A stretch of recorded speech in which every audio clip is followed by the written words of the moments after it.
Bonjour, je suis Chris Burns et bienvenue dans The Network, un débat intense en réseau avec ceux qui font l'actualité. Et voici les titres. L'Europe fait face à sa plus grave crise des réfugiés depuis la fin de la Seconde Guerre mondiale. Ils sont des milliers à arriver à ses frontières presque chaque jour. Parmi les Européens et leurs dirigeants, certains estiment que l'absence de frontières au sein de l'espace Schengen est remise en cause, tout comme l'accord de Dublin sur le droit d'asile. D'autres dénoncent le manque d'initiative de l'Europe en vue d'aider les victimes de conflits que l'Union et la communauté internationale n'ont pas réussi à régler. Les dirigeants européens essayent de s'entendre sur de nouvelles mesures. Une réponse peut être trop faible et trop tardive. À long terme, l'espace Schengen est-il condamné ? Connecté dans cette édition, ici au Parlement européen à Bruxelles, John Fredrickson, représentant en Europe occidentale de l'Agence des Nations Unies pour les réfugiés. Ska Keller, vice-présidente du groupe des Verts, Alliance libre européenne au Parlement européen. Et Ray Finch, membre du Parti pour l'indépendance du Royaume-Uni, UKIP, et eurodéputé du groupe Europe de la liberté et de la démocratie directe. Bienvenue à tous. Une première question qui s'adresse à vous tous, mais commençons par Ray. L'accord de Schengen est-il condamné ? Oui, c'est évident. C'est ce qui se passe toujours quand vous mettez la pression sur quelque chose qui est aussi inutile que ça, quelque chose qui a été aussi mal pensé, ça va se fissurer et finir par casser. Ok, mais c'est peut-être aussi une question de solidarité. Ska, qu'en pensez-vous ? Schengen est au cœur de ce que signifie l'Union pour les gens. La liberté de voyager, de passer les frontières internes librement, c'est au cœur de ce qui fait réellement l'Union. Ce serait une très grave erreur de remettre ça en cause aujourd'hui. Ce qui est vraiment en question, c'est l'accord de Dublin sur le droit d'asile, parce qu'il est très clair qu'on ne peut pas laisser cette responsabilité aux pays situés aux frontières de l'Union quand il y a autant de demandes d'asile. John, vous qui voyez ça de l'extérieur, qu'en pensez-vous ? Je pense qu'il est un petit peu trop tôt pour parler de scénario catastrophe. L'Union européenne est mise sous tension, mais on doit mettre les choses en perspective. Les arrivées de réfugiés en Europe depuis le début de l'année, cela représente 0,1% de la population européenne. Dans un pays comme le Liban, c'est 33%. Donc de ce point de vue, il s'agit d'une crise gérable et on peut la gérer. Il faut de la solidarité entre les États membres. En termes de pourcentage, oui, mais en termes de nombre d'arrivées, c'est très conséquent.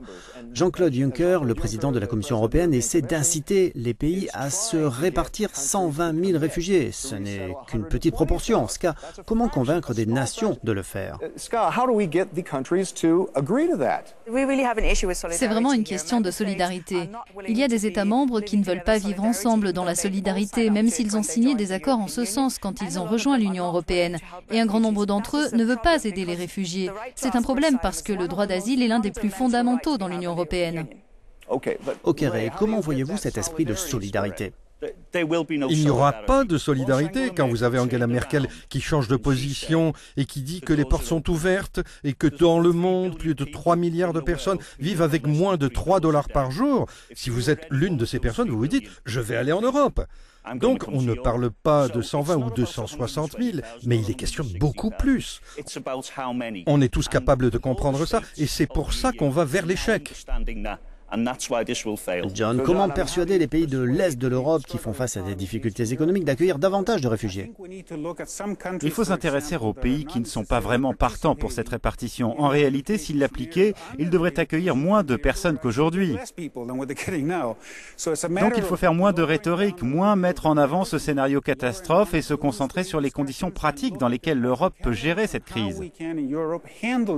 Et on peut le faire. Dans l'opinion publique, on se dit déjà qu'on peut le faire. Les réactions sont positives. Ok, vous parlez de l'opinion publique, mais comment persuader les électeurs lambda d'accepter ça, Ska ? En réalité, aujourd'hui, en Europe, on voit des citoyens lambda qui persuadent leur propre gouvernement d'accepter ça. On a assisté à un immense élan de solidarité à l'égard des réfugiés, et j'aimerais voir la même chose du côté des chefs d'État et de gouvernement. Ils sont en situation d'échec, mais leurs citoyens leur mettent la pression pour qu'ils avancent.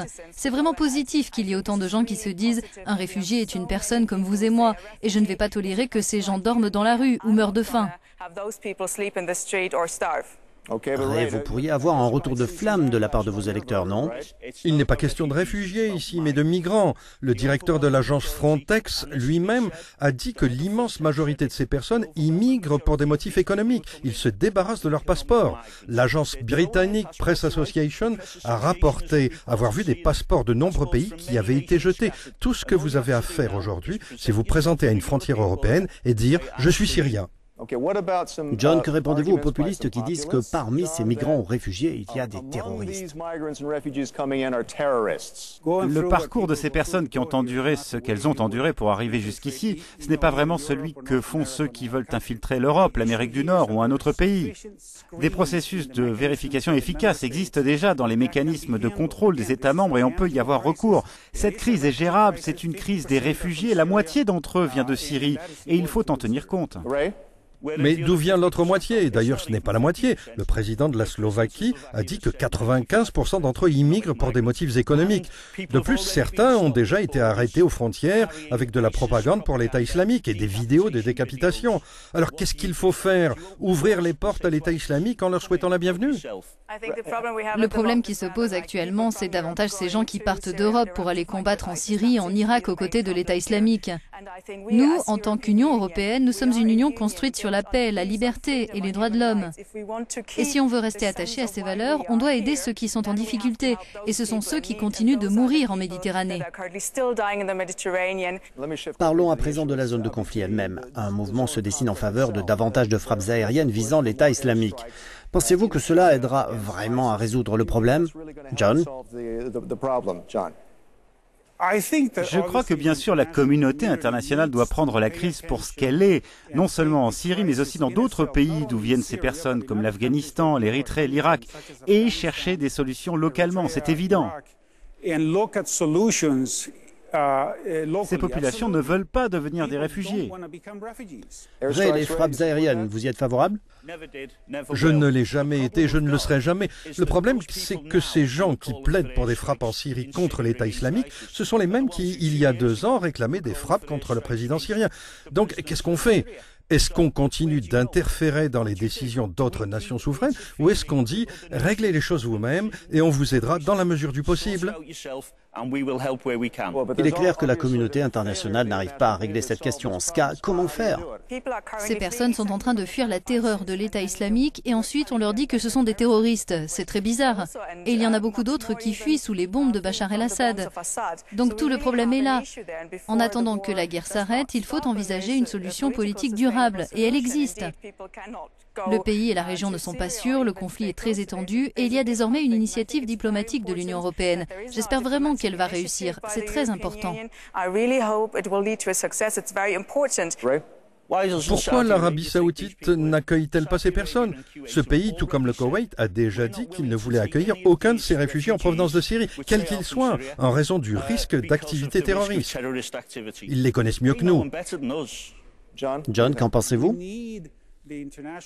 Il faut que la communauté internationale s'attaque à cette crise à la racine et qu'elle soutienne les populations de cette région, en tout cas celles qui peuvent rester, par le biais d'une aide humanitaire d'un niveau digne. Ce n'est pas ce qui est en train de se passer et c'est ce qui est le plus triste. Ska, très rapidement sur cet aspect du développement, de nombreux migrants arrivent pour des raisons économiques. L'Union ne devrait-elle pas faire plus pour favoriser le développement de leur pays pour qu'ils puissent y rester? Tout d'abord, il y a des réfugiés qui arrivent et ces personnes fuient la guerre et la persécution. Il y a aussi beaucoup de gens qui, en effet, font face à une situation économique désastreuse dans de nombreuses régions du monde. Et l'Union ne fait pas assez. Parce que, bien sûr, il y a l'aide au développement, ce qui est une très bonne chose, mais dans le même temps, nous avons des politiques sur le commerce, la pêche et l'agriculture qui rendent ces populations encore plus pauvres. Nous avons des choses à faire en la matière. Mais d'un autre côté, je n'ai jamais considéré l'Arabie saoudite comme un exemple en termes de respect des droits de l'homme. Mais je trouve intéressant que le UKIP veuille le faire. Ray, vous voulez réagir? Oui, comme Ska vient de le dire, nos politiques européennes, et je reprends ce qu'elle vient de dire, sont corporatistes et colonialistes. Il se trouve que je suis le porte-parole du UKIP pour ce qui concerne la pêche, et des choses comme la politique commune de la pêche font des ravages dans le tiers-monde, et l'Union doit arrêter cela immédiatement. Merci Ray, c'est tout pour aujourd'hui. Je voudrais remercier nos invités John Fredrickson, Ska Keller et Ray Finch. Je suis Chris Burns et à bientôt pour une prochaine connexion à The Network.